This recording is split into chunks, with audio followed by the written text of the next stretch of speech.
అయితే ఈ మధ్య మాకు ఈ మన పాయింట్స్ కలుస్తాయి కదండి. ఎంత 36 పాయింట్లు కలిసినా చాలు, మాకు 34 గెలిసాయండి, ఇక మేము పెళ్లి చేసుకుంది అయ్యగారితో ఏం పని అని కొందరు అలా చూసుకొని కూడా ఈ మధ్య వెబ్సైట్లలో చూసేసుకొని చేసేసుకుంటున్నారు.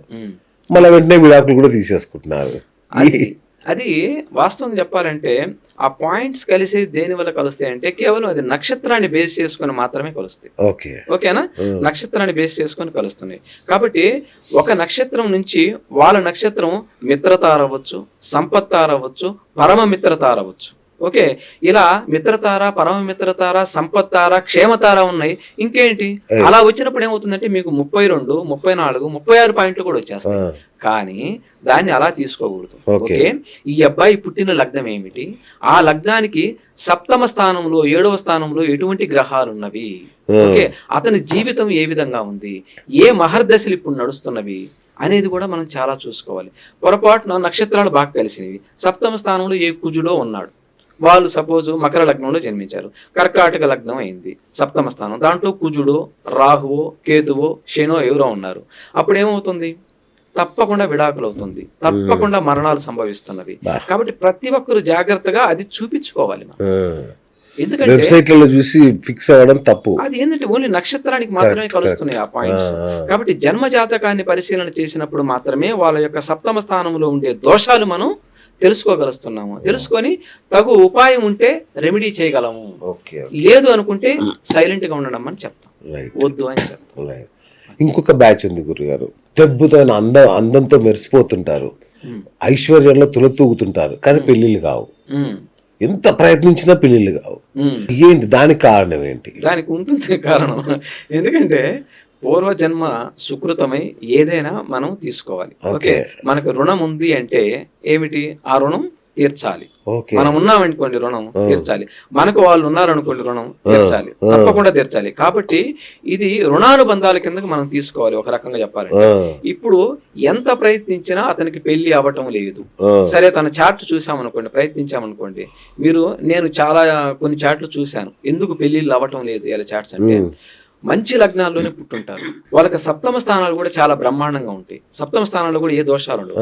కానీ చాలా గ్రహాలు 8వ ఇంట్లో ఉండిపోతున్నవి, అష్టమ స్థానంలో ఉండిపోతున్నవి, తర్వాత చాలా గ్రహాలు వ్యయ స్థానాల్లో ఉండిపోతున్నవి, అంటే 12వ ఇంట్లో ఉంటున్నాయి. వాళ్ళకు పుట్టిన లగ్నానికి వ్యయ స్థానంలో గానీ ఎక్కువ గ్రహాలు, అష్టమ స్థానంలో ఎక్కువ గ్రహాలు ఉన్నప్పుడు మ్యారేజ్ అంత తేలిగ్గా కాదు. అంటే వాళ్ళు ఎన్ని ప్రయత్నం చేసినా సరే అవ్వాలంటే చాలా నేను ప్రత్యక్షంగా గమనించా గురుగారు. 500 కోట్ల ఆస్తి ఉన్న ఒక అమ్మాయి సంబంధం కోసం విశ్వ ప్రయత్నాలు చేస్తుంది, దొరకట్లా. ఉంటుంది, వాళ్ళ జాతకాన్ని పరిశీలన చేస్తే ఏ గ్రహాలు అదుపు తెలుస్తుంది. అందుకని కాబట్టి ఇలాగే వీళ్ళనే కాదు, మనం ఇప్పుడు కనపడే వ్యక్తులనే కాదు, కనపడని వ్యక్తులు ఎంతమంది, యోగులుగా మారింది ఎంతమంది, సాధువులుగా మారింది ఎంతమంది, వాళ్ళ జన్మ జాతకాల్లో కూడా ఇలాగే ఉంటున్నవి. కాబట్టి పెళ్లి అవ్వాలని, పర్ఫెక్ట్ గా అవ్వాలని ఏమి రూల్ ఏం లేదు, అవ్వకుండా కూడా చాలా మంది జాతకాలు నిలబడిపోయి ఉన్నాయి. ఓకే, కాబట్టి అవ్వట్లేదని మనము దిగులు పడాల్సిన అవసరం లేదు. చూపించామా, జాతకాన్ని పరిశీలన చేశాము, ఓకే ఇలాంటి ఇబ్బంది ఉంది కాబట్టి ఫలితం లేదు, మనం ఎంత ప్రయత్నించినా కూడా అనేది కూడా మనం చెప్పగలం. సూపర్. తర్వాత ఇలా తెలిసి, అంటే పెళ్లి జరగదని తెలిసి కొందరు బలవంతంగా చేసుకుంటారు, కొందరు పెళ్లి తర్వాత విడాకులు అవుతాయని తెలుసు, పెళ్లి తర్వాత నరకం అనుభవిస్తారని చెప్పినా సరే కొంతమంది పెళ్లి చేసుకుంటారు. మరి వాళ్ళని ఏమన్నా పరిహారాలతో గట్టెక్కించొచ్చా, వాళ్ళ మనల్ని వాళ్ళు వదిలేయడమేనా? మంచి పాయింట్. ఇప్పుడు పరిహారాలతో గట్టెక్కించవచ్చు అంటే మనకి శాస్త్రం ఎంతవరకు అయినా ఏం చెప్తుంది, దేనికి ఉన్నా సరే, ఏ ఇబ్బంది ఉన్నా, ఏ సమస్య ఉన్నా మీరు పలానా రెమెడీ చేసుకోండి, లేదంటే పలానా క్షేత్రాన్ని దర్శించండి, లేదు పలానా యాగం, పలానా హోమం చేయండి అని చెప్తుంది కదా. కానీ వాళ్ళు మన దాకా వచ్చారంటే ఎంతో కొంత వాళ్ళు పుణ్యం మూటగట్టుకొని ఉన్నారు. కాబట్టి అవకాశం ఉన్నంత వరకు కలిసి ఉండేదాని కోసమే మనం ప్రయత్నిస్తాము. కాబట్టి ఇంకా విపరీతంగా అవకాశమే లేదు, ఛాన్సే లేదంటే నేను కొన్ని చాట్లు కూడా చెప్పేశాను ఈ మధ్య కాలంలో మన ఛానల్ నుంచి వచ్చిన చాట్స్. వద్దు, ఇంకా ఆ అమ్మాయితో మీరు పడలేరు, వద్దు, ఆ అమ్మాయి చాలా వరకు ఆ దశలు అంతగా అనుకూలించడం లేదు, అమ్మాయి మంచిదే, ఒక్కొక్కసారి దశలు కూడా అనుకూలించాలంట కలిసేదానికి. చూడండి, మీరు ఒక 10 సంవత్సరాలు పోయిన తర్వాత కలుస్తారు, అవును. ఒక 10 సంవత్సరాలు ఎక్కడో ఉండి ఆ తర్వాత తల్లిదండ్రులు కలిసే జాతకాలు నేను చూశాను. ఓకే. తర్వాత పెళ్ళైన తర్వాత ఒక సంవత్సరంలో విడిపోయి 20 ఏళ్ల తర్వాత కలిసిన వాళ్ళని నేను చూశాను. వావ్. ఆ. కానీ 20 ఏళ్ల దాకా కాపురం చేసి 20 ఏళ్ల తర్వాత విడిపోయిన వాళ్ళని కూడా నేను చూశాను. ఆ. ఎందుకు ఇలా అంటే కేవలం ఆ గ్రహ స్థానాల్లో వాళ్ళకు వచ్చిన దశలను బట్టి మనం చెప్పొచ్చు. ఓకే. మా ఆయన చాలా మంచివాడండి, 10 సంవత్సరాలు మేము చాలా బాగా కలిసి ఉన్నామని అంటారు. ఏం లేదు, కలిసి ఉండటం కారణం ఏంటంటే మంచి మహర్దశ నడిచింది. కానీ వాళ్ళ జాతకంలో ఎప్పుడో ఉంటుంది. కానీ ఆ మహర్దశ ఎప్పుడు వస్తుందో కూడా మనం చూసి చెప్పగలం. చెప్తారు. అంతే కదా మరి. ఓకే. ఇప్పుడు కుజగ్రహం ఎప్పుడు వస్తుంది, శని మహర్దశ ఎప్పుడు వస్తుంది, రాహు మహర్దశ ఎప్పుడు వస్తుంది, వాళ్ళు పుట్టిన నక్షత్రాన్ని బట్టి, పుట్టిన లగ్నాన్ని బట్టి మనం చెప్పగలుస్తున్నాం. ఓకే. కాబట్టి అది చాలా ఈజీ మెథడ్, తెలుసుకోవచ్చు. ఓకే. ఓకే. కాబట్టి ఇబ్బంది పడాల్సిన అవసరం లేదు. అవకాశం ఉన్నంత వరకు వాళ్ళకు రెమెడీ మనం చూపిస్తారు. సంతోషం. అట్లాగే పుత్రుడు లేదంటే పిల్లలు, సంతానం, సత్సంతానం కలగడం అనేది కూడా ఒక రకంగా భాగ్యం అనే చెప్పాలి. సో ఎట్లాంటి జాతకులకు మహర్జాతకులైన పిల్లలు పుడతారు అంటే పిల్లల వల్లనే కదా ఏ తల్లిదండ్రులకైనా గుర్తింపు. సో మరి మహర్జాతకులు, యోగ జాతకులు మన కుటుంబంలో పుట్టాలంటే ఏం చేయాలి అసలు? మీరు చేసేది ఇప్పుడు ఏం ఉండదు. ఓకేనా? పూర్వజన్మలలో ఆల్రెడీ చేసుకునే వచ్చి ఉంటారు. కాబట్టి పుణ్యం కొద్ది పురుషుడు, దానం కొద్ది బిడ్డలు అన్నారు. ఈ సామెత ఏం ఊరికే రాలేదండి. మీరు ఎప్పుడైనా సరే బ్యాంకులో బ్యాలెన్స్ వేసుకొని ఉంటేనే ఇప్పుడు డ్రా చేసుకొని తినే అవకాశం మీకు కలిగి ఉంటుంది. కాబట్టి ఏంటంటే చాలా మంది జాతకాలను పరిశీలన చేసినప్పుడు ఒకతను మీన లగ్నంలో జన్మించాడు. మీన లగ్నాన్ని నుంచి పంచమ స్థానాన్ని చూస్తే కర్కాటక రాశి అవుతుంది. ఓకే, 5వ లెక్కేస్తే పంచమ రాశి కర్కాటక రాశి అవుతుంది. ఈ కర్కాటక రాశిలో గనక ఆ టైంకి, ఇతను పుట్టిన టైంకి గురువు చంద్రుడు ఉన్నారనుకోండి, అద్భుతమైన గజకేసర రాజయోగంతో కూడిన హంసయోగంతో కూడిన పిల్లలు జన్మిస్తారు. వాళ్ళు గురువు అంశలో జన్మించారు అని లెక్క. వాళ్ళు పుట్టిన దగ్గర నుంచి కూడా ఆ ఇంట్లో యోగం స్టార్ట్ అవుతుంది. చూడు, మనం చాలా మంది అంటుంటాం, ఆ అమ్మాయి పుట్టిన తర్వాత మంచి యోగం కలిసింది, ఆ అబ్బాయి పుట్టిన తర్వాత వాళ్ళ ఇల్లు బాగుపడింది అని మనం ఎన్ని సందర్భాలు వింటున్నాం. అలాగే ప్రతి ఒక్క లగ్నానికి కూడా 12 లగ్నాల్లో ఒక పంచమ స్థానం ఏర్పడుతూ ఉంటుంది.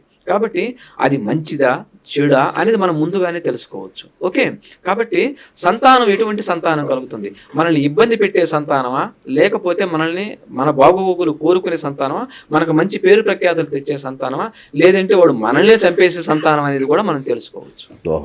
తప్పకుండా. రైట్. ఇక ఇంకొక ధోరణి ఈ మధ్య ఒక్కరు చాలు లేదా అసలే వద్దు అనే స్థాయికి వెళ్ళిపోయింది. అసలు నిస్సంతానం వైపు కూడా నడుస్తున్నారు చాలా మంది జంటలు. ఈ మరి ఖర్చుల దెబ్బకో ఏమో కానీ సంతానం లేకపోయినా పర్లేదు అనుకుంటున్నారు. ఇట్లాంటి ధోరణి వంశాభివృద్ధి కావచ్చు, నాగరికతకు కానీ ఎంత ప్రమాదం కాదా ఇది? ఈ ధోరణి ఎటువంటిది అసలు? ఇప్పుడు ఏమవుతుందంటే వాళ్ళు ప్రాక్టికల్ గా ఆలోచించడం మొదలు పెట్టారు చాలా వరకు. ఎందుకంటే జీవితాలు ఆ విధంగా తయారయ్యాయి కాబట్టి. ఓకే, కరోనా లాంటి విధ్వంసాలు చూసిన తర్వాత జనం ఎలా మారిపోయారంటే వాళ్ళకై వాళ్ళు ఒక సెల్ఫ్ డెసిషన్కి వచ్చేసారు. కానీ జన్మ జాతకంలో ఒక మహత్తరమైన విశేషం ఉంది. పుట్టబోయే పిల్లలు నీకు ఎలాంటి వాళ్ళు తెలియదు కదా. ఈ తెలియనప్పుడు మనం ఏం చేయాలి? ఓకే, మనం ఏ లగ్నంలో మనం జన్మించాం, మేష లగ్నమా, వృషభ లగ్నమా, మిథున లగ్నమా, కర్కాటకమా, సింహమా, కన్య, ఏ లగ్నంలో జన్మించాం అనేది మనం తెలుసుకోవటం అనేది చాలా ముఖ్యమైన విషయం.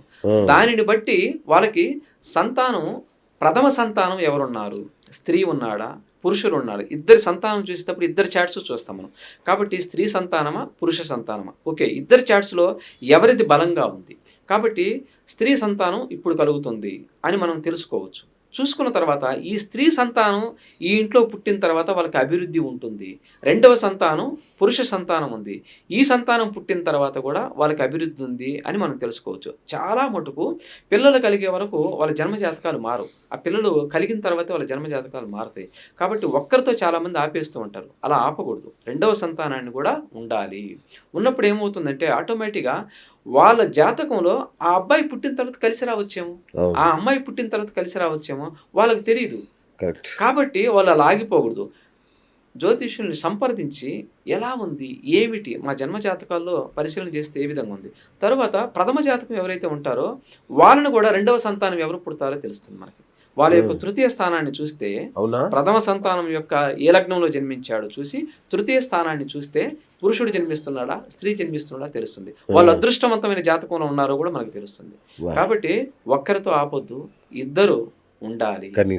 ఉండాలి. ఏదైనా ప్రాబ్లం ఉంటే చూపించుకుంటే మనం చెప్తాం. చెప్తాం. దానికి ఏం పెద్ద ఇబ్బంది ఏం లేదు. అదే. నాతో ఒకసారి మాట్లాడిన తర్వాత అబ్బో. వాళ్ళు రిపీటెడ్ గా కనెక్ట్ అవుతారు ఆటోమేటిక్. రిపీటెడ్ కాదు, చాలా మంది వాళ్ళ బంధువులు కూడా మీతో మాట్లాడిస్తున్నారు. అవును, అవును, సూపర్. కాబట్టి ఏంటంటే ఉన్నది మనం చెప్పడంలో సందేహం ఏమీ లేదు. సూపర్.